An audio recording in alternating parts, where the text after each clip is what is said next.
teachers. Pair exemplary teachers with strong needs. And in doing so, we can make big gains, classroom by classroom, and school by school.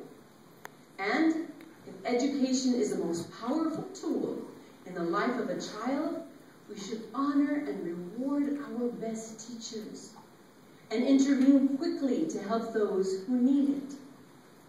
But we must choose courage over comfort. The status quo is comfortable. Each teacher paid the same, every evaluation identical.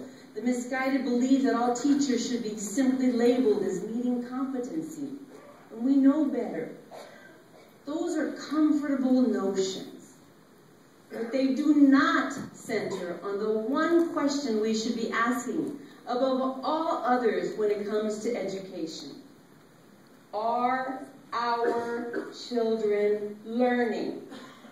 That is the question. If that is the central question, then there is no doubt we would embrace reform. Yes, we're evaluating our teachers in a more meaningful way than ever before. And I understand that change can be difficult and it can be challenging. I get it. But we continue to listen to ways in which we can improve and make the process better. I will meet anyone halfway, so long as our children learning is the only goal in front of us. We also continue to look for ways to better support our teachers, because we know how important their work is. For example, teachers tell me two things most often: that starting teachers aren't paid enough, and that they shouldn't have to spend their own money from their own pockets on school supplies in their classrooms. And I couldn't agree more. And that's why I'm proposing that we raise starting teacher salaries by an additional $2,000 per year to help us recruit and retain more good teachers.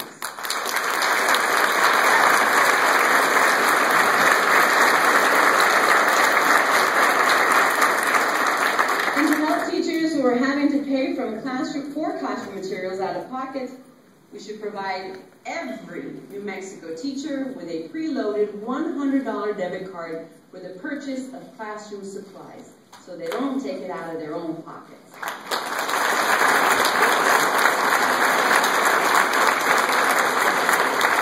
I also recognize how difficult it can be in a state as large and rural as ours to recruit certain types of teachers: bilingual, special ed, math, science. So let's offer 2-year stipends to these types of teachers if they're willing to teach in schools or districts where recruitment or retention has been a challenge.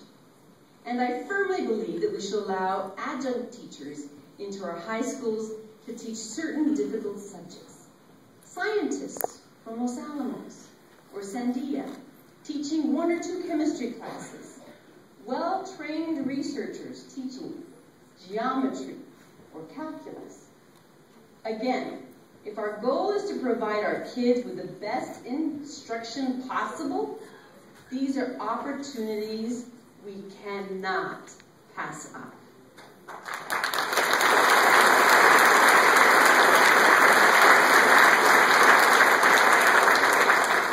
Let me say this, however. If education is the key to a brighter future for our children, then we must have the courage to demand that our kids are in their seats and are learning. Truancy is a cancer in our schools. Today's habitually truant kids are indeed tomorrow's dropout students. It is our collective problem. And we know who the at-risk kids are. Teachers say they can spot them a mile away. Detached, behavior issues, lack of interest in school, and their peers. So I propose that districts with high truancy problems come to the state with local plans to stop it. Which middle schools could really benefit from having social workers on campus to interact with at-risk kids? And in the high schools that are fed by these middle schools, let's hire dropout prevention coaches whose sole purpose is to see these kids receive a diploma.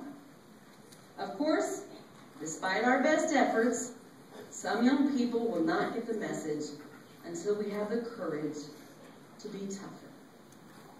To that end, we should pass legislation that would not allow habitually truant students to obtain or keep their driver's license.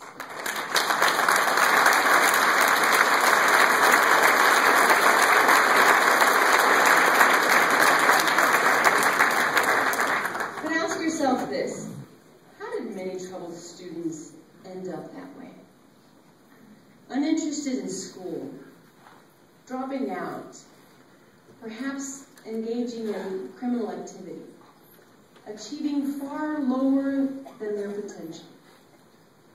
As a prosecutor for 25 years, as someone who has listened to the stories of teachers who try to reach these kids, chances are it's because they can't read very well. They fell behind early, couldn't read a children's book. They were passed along. Words got bigger, chapters got longer, subjects got harder, passed along. Asked to read out loud in class? No way. Too embarrassed. Homework? Can't read it. You stop trying. Tired of failing. I'm struggling becomes, I'll never understand this, which becomes, I'm not smart, so I'm done trying. When children cannot read, and yet they are passed along anyway, we do them no favors. We discourage them, we frustrate them, we hurt their chances for success in life. We hamper their ability to get a good job. My friends, that does not build self-esteem in a child. We have condoned this for far too long, taken the easy way out, made the comfortable decisions. Courage. It takes courage to do the right thing. Now is the time. This is the moment when we stop being complicit in this practice. We must stop passing our children from one grade to the next when they cannot read. On my watch, we've more than doubled pre-K funding, and I'm proposing more this year again. We've made K3+ a permanent program, allowing 18,000 struggling readers to take advantage of summer tutoring. I know it starts early. I know that. I know it has to start early, and our efforts to stop social promotion are jam-packed with interventions starting at kindergarten to get children help so that retaining them is not necessary. But let's acknowledge the devastating negative ripple effects of socially promoting our youngest children. It impacts their ability to learn and succeed. It makes it harder for teachers in later grades to bring them up to speed. And it makes it harder for businesses to find the qualified workforce that they need. Let's choose progress, not politics, on this issue.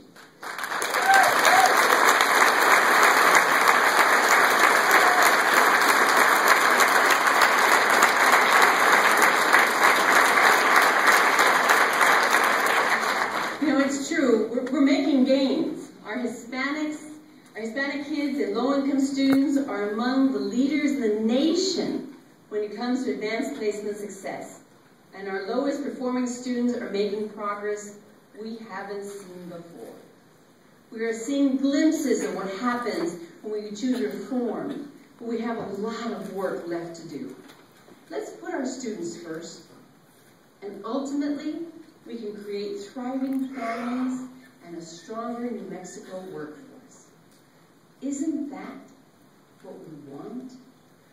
And isn't that what they demand?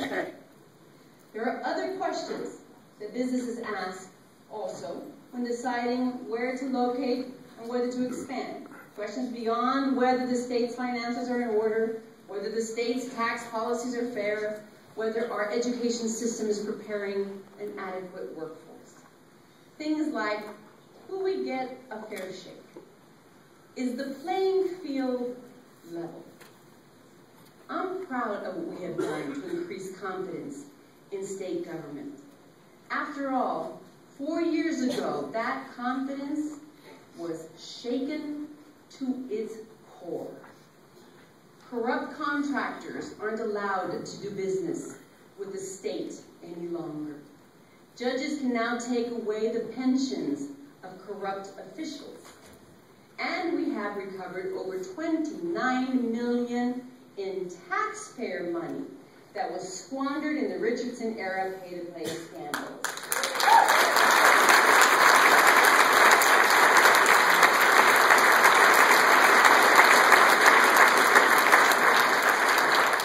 But you know, there's more to do. For example, those convicted of public corruption should be immediately removed from office, not be allowed to stay on the job and collect a paycheck. And as we have done with appointees in my administration, legislators should not be able to serve in government one day, then lobby that very same government the next day.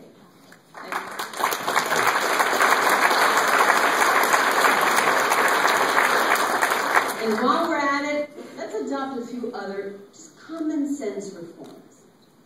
If a worker gets injured on the job while drunk or high, he or she should not be allowed to receive workers' compensation benefits.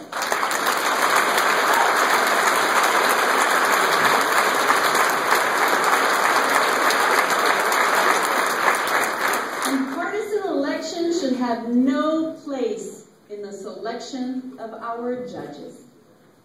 These are basic reforms, and by enacting them, we can show the outside world that government in Mexico just makes sense.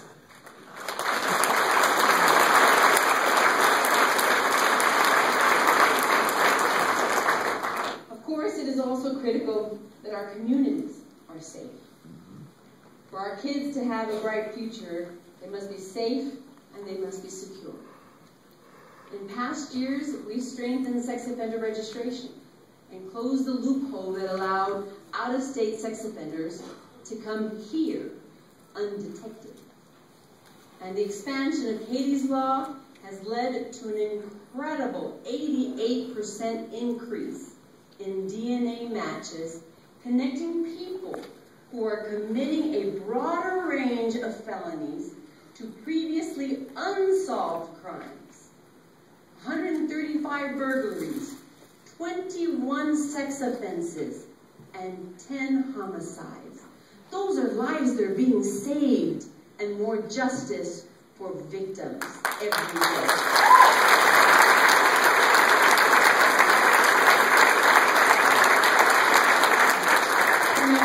In addition, alcohol-related fatalities on our roadways in 2013 were at an all-time low.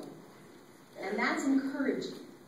After all, as our NDWI campaign emphasizes, it is the responsibility of each of us in our own way and in a variety of ways to stop drunk driving in our state.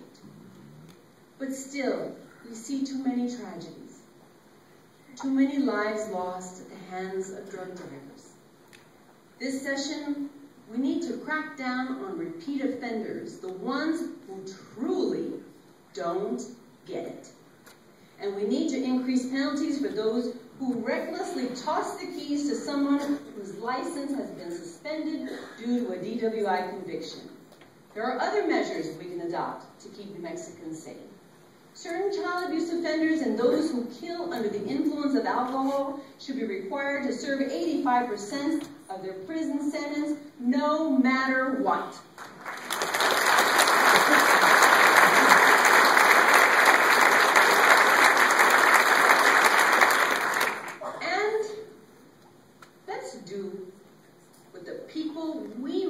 resent, have demanded. It is time to repeal the dangerous law that gives driver's licenses to illegal immigrants who come here from around the world.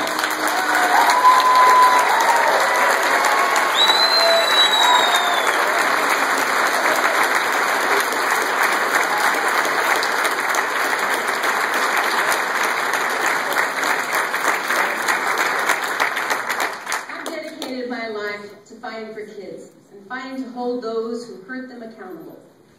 I've seen the devastating effects of child abuse firsthand. And over the next 4 years, we must redouble our efforts to stop child abuse in New Mexico. We can start with common sense initiatives. Create 7 new child advocacy centers where the police officers and CYFD caseworkers who investigate the same abuse incidents work in the same building, alongside safe house interviewers and other social service groups. Because preventing child abuse is a team effort, as is investigating it. We should also hire more family support workers who focus specifically on helping those families who have had several referrals to CYFD for abuse or neglect issues. Routine checks on the family, regular guidance, and counseling. We will also have the technology in place to finally allow police officers access to the CYFD history of a family when they are dispatched to a child abuse incident. That will be in their hands. And to better recruit and retain caseworkers in state government, I propose establishing a new loan repayment program where the state pays a portion of our caseworkers' student loans in exchange for their service.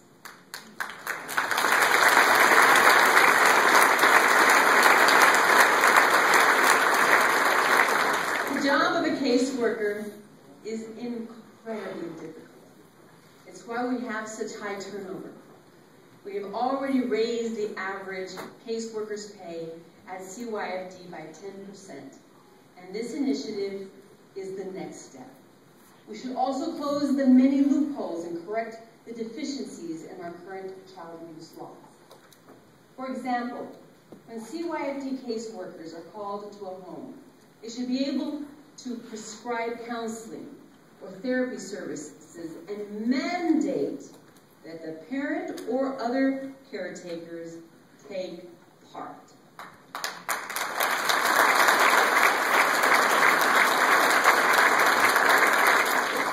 Additionally, every single person in our state should be required to protect our children and report child abuse if they know or suspect it to be occurring.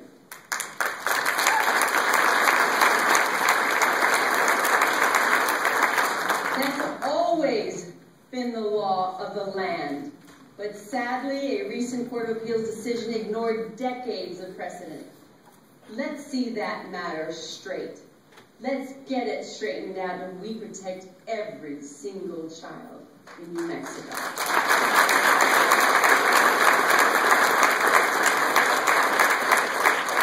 In addition to making sure children are safe, we must ensure they are well cared for and provide a safety net if a child isn't getting the basics, like a good breakfast every morning.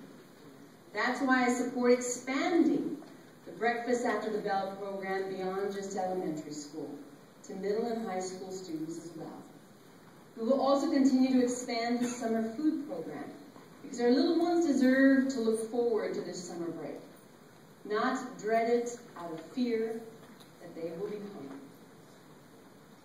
Now, our greatest calling is to improve life for our children, because they will take our place one day.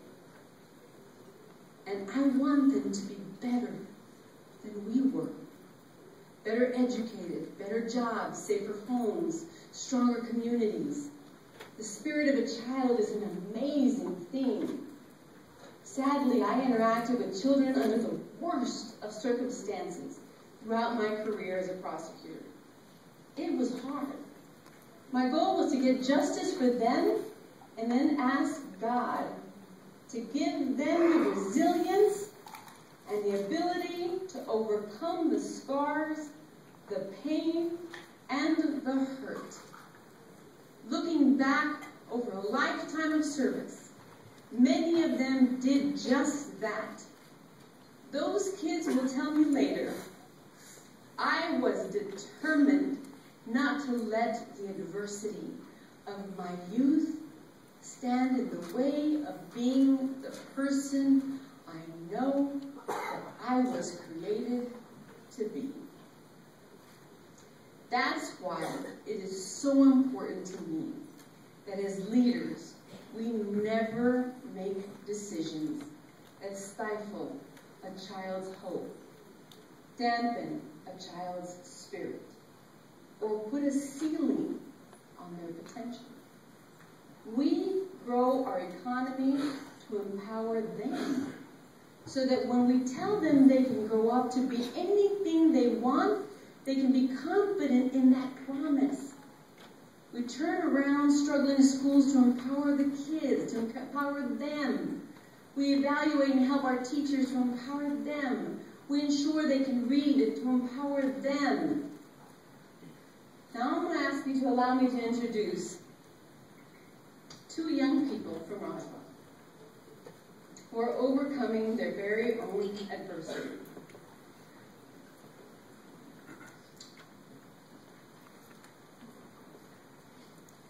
I've gotten to know them. I've gotten to know them well over the past year, ever since they became the victims of a horrible act of gun violence at their middle school. The last time we were gathered in this chamber together, in fact, they were both in the hospital receiving treatment for their injuries. You've thankfully seen their beautiful smiles on the news a few times since. This is Kendall Sanders and Nathaniel Device.